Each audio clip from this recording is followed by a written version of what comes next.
Stanley G. Mathu. I go by Mathu Stans on Instagram. I am a self-taught photographer. My niche being motorsports. So it's generally cars, but motorsports is what brings me the most happiness. So that means you're more likely to find me during track events and not so much on car meets. I grew up as a very obedient son. I used to perform well in school, and I had my dreams growing up like every other child. But just like any other boy, my love for cars started at a very early age. And cars had a way of inspiring me into wanting to venture into photography. So during my late teenage years, there was a very good series about cars called Top Gear. And I remember there was a moment during that series that I told myself, I would want to capture that moment. But you see, I didn't have a camera. So I just shelved that idea. But as I grew older, I started doing photo mounting. Sometimes cars, sometimes people notice, then they start bringing me their photos that they want me to mount for them. But now, I have an obsession with getting things right. So sometimes they bring me photos and they're not good enough. So I also felt the need to get a camera and take these photos the way I think they should be taken. Sometimes you want to mount a photo, but then there is the issue of copyrights. So you can't just take someone's work and start mounting them without their knowledge and consent. So I felt I will get my own camera, take my own car photos whenever we have safari rally.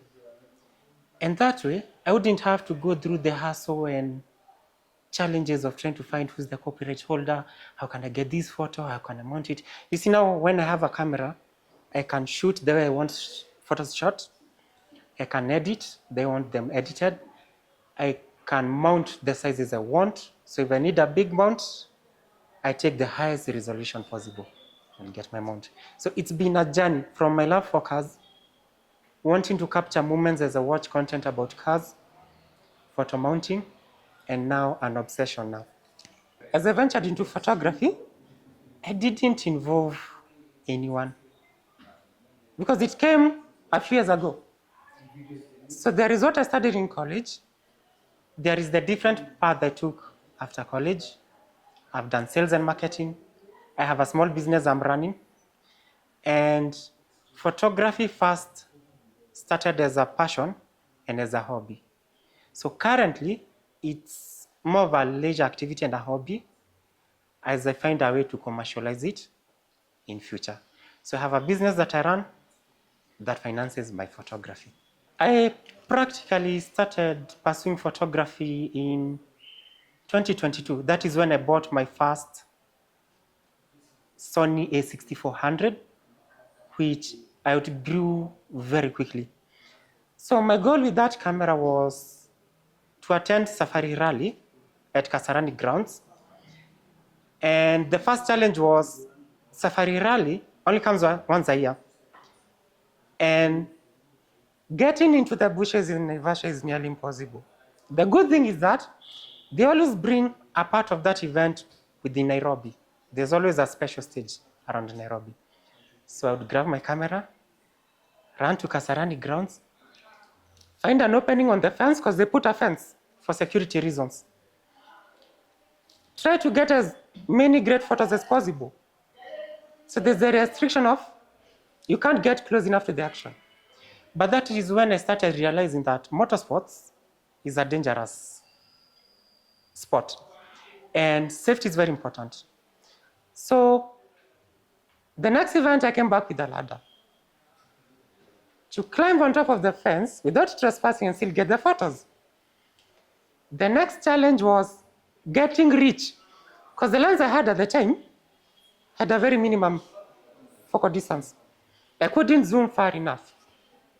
So right away, but the next rally, I had to upgrade my camera and get zoom lenses that I can zoom even further into the action. And I would say challenges also involve the scorching heat of the sun and the dust. So if you're shooting motorsports, make sure you get a camera that has weather sealing. They call it weather sealing, but it is basically dust resistance and a bit of, it can withstand a moderate amount of rainfall without breaking. So those are some of the challenging environments you have to shoot in, and you also have to make sure that the gear you have can withstand that. Other challenges are some of these events, they're organized by big organizations, and they're hard to get the media pass. It's quite a toll, it's quite a toll. But if you are genuinely interested in something, you tend to look for solutions, not excuses. So I'll get a ladder if I have to. I'll buy a ticket to an event, go speak for myself, explain what I do, share some of the content, tag online, and all that. Unfortunately for me, there is no one in our family who pursues photography that would guide me into the art. I do not have friends, at the time of starting, I did not have friends who I could look up to for advice. So, having access to internet, I started with the International School of YouTube and tried to find out as much as I can about photography. And this is where you try to look for the most appropriate gear for what you're interested in shooting. So this is where I learned that some cameras may have interchangeable lenses, some have fixed lenses, and each has its pros and cons. So once I managed to buy my first camera, I would go test something on the ground, get so many useless photos, then I go to the internet, YouTube. I try to see who has encountered such challenges like mine, that I can try and see how they went about the challenge. Then the next time I'll go back to shooting, I'll try the solutions that they proposed.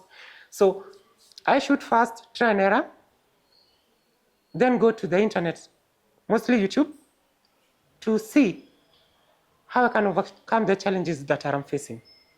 There are times you try to perfect something like a panning shot.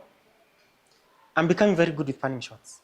But there's a time I almost gave up. But then, in my process of spraying and praying, there was that one photo. Out of 120 something photos, there was that one photo that got me saying that, yes, I can almost do this. So what I did, I marked that photo on my camera. So when I went back to my place of work and loaded the photos, I kept revisiting the settings that it took to get that photo. And those settings became my benchmark. So those settings became my benchmark. So every time I went back to the track, I would revisit the environment that it took to get that photo, the settings, and also the proximity from the track to where I was standing. Because with motorsports, if you don't get the photos right, you can't tell the driver, go back and try again. Ikienda imeenda. So it is you to be prepared. Try your best and hope for the best. Sometimes it involves luck, but it mostly has to do with practice. So there are times I almost give up, but then there is that one photo that had a bit to do with luck that inspires you. Keep doing it, quick, keep it up, keep doing it. So there is a photo, still on panning photos. So there's that photo that I took in Machakos People's Park. It was a drag race, and there was a maroon Subaru. It's a Subaru GC8. And this wasn't an assignment, unfortunately. I had gone there just like every other fan. So I had bought my ticket just like every other fan. But then I looked around and realized most people are shooting from one position. So I go to a different position where you don't have clutter. Because when you're panning, you need a lot of working space. So you don't want someone blocking you on one side, and you don't want someone blocking you on the other side. So that photo did well. And you know, a photo did well when people start stealing it and reposting it as theirs. And that photo got me recognition. People I hadn't talked to in a while, former schoolmates, came asking, is this you? So I still have that photo today, and I always revisit it. When it comes to safeguarding my work, first of all, I really hate watermarks. I never used to put them, but over time I've been forced to put watermarks at the bottom of my photos. I try my best to make them to be as minimalistic as possible. They should be non-intrusive. So when people see my content, first I try to approach them in their inbox and tell them, hey, I am the author of this image. I took it. It would be great if you credit in your captions at the bottom that the photo was taken by Mathu Stans. Sometimes they just ignore you. Unfortunately, I've had to report photos on Instagram, trying to get Instagram to intervene, because Instagram is where my audience is. I'm good with Instagram. That is where I showcase most of my work. You can consider putting watermarks, but make them as minimalistic as possible. They should be non-intrusive. Sometimes content will be stolen and you'll have no idea about it. So when I shoot knowing that sometimes people will steal and sometimes we can't do much about it. But it is always good to put a watermark that is non-intrusive. So some advice to someone aspiring to be a motorsports photographer. Photography, to begin with, is very unforgiving. There are no shortcuts. You have to grab your camera, you have to go to the ground, and you have to practice. So many people know theory, but theory on the internet and practice on the ground are two different things. You can have idea, but you will still need to practice on the ground. So practice is not excusable. To get good gear that can withstand some of these conditions that you will be shooting in won't come cheap. So there are times you'll need to save up, and start looking for offers like Black November. So something else you also need to know, in motorsports, safety comes first. It is important that you are visible on the track. There is a reason why I wear reflectors, because you should be visible. Sometimes I'll try to put a logo of the camera, because when you are shooting at the track, there are also other people wearing reflectors. And you have marshals, you have medics, you have content creators. So if you're a photographer, you can put a logo of a camera to make yourself easily identifiable. So if someone has a question and they see a logo, they know if it's about photography, they can ask you. If it has nothing to do with photography, you won't waste their time if it's an emergency. Something else I would like to encourage someone venturing into motorsports photography: only post your best work. I don't care how many photos you took in that event. Beat 300. If you only got 2 photos that are great, only post those 2, because you will be judged by your best work. So if a big company, a car sales company, approaches you and they tell you, we would like you to take some photos for the cars we sell, they will first look at what you have before approaching you. So you'll be judged by your best work. So only post your best work. When it comes to a great photo or a bad photo, that is dependent on different people's opinions. So how I grade my work is that I try to look for professionals around the world. What kind of photos do they take? Then I do comparisons. So then I learn I will need to up my game if I'm not doing well enough. Criticism will always be there. Sometimes, especially on the internet, the people criticizing you the most don't usually have much to show for. So this is what I tell people: bring an example of a photo of what you're talking about, then we can compare with mine and we see what you're talking about. In most cases, you'll see some of the people criticizing your work, they have nothing to show for. But also be open-minded. There's something called creative criticism. So always be eager to learn. And some of the best ways you can learn is when you go to the ground on the track and you meet people like me who are actually shooting. Then we can shoot together, we can exchange notes, we can showcase, this is my favorite photo, what did it take to get that photo? Then you share with such people. When it comes to my gear, there is a lens that I cannot do without. In fact, this is the lens that kickstarted my relationship with Cameras Africa. And it is this lens. So it's a Tamron 35 to 150 mm.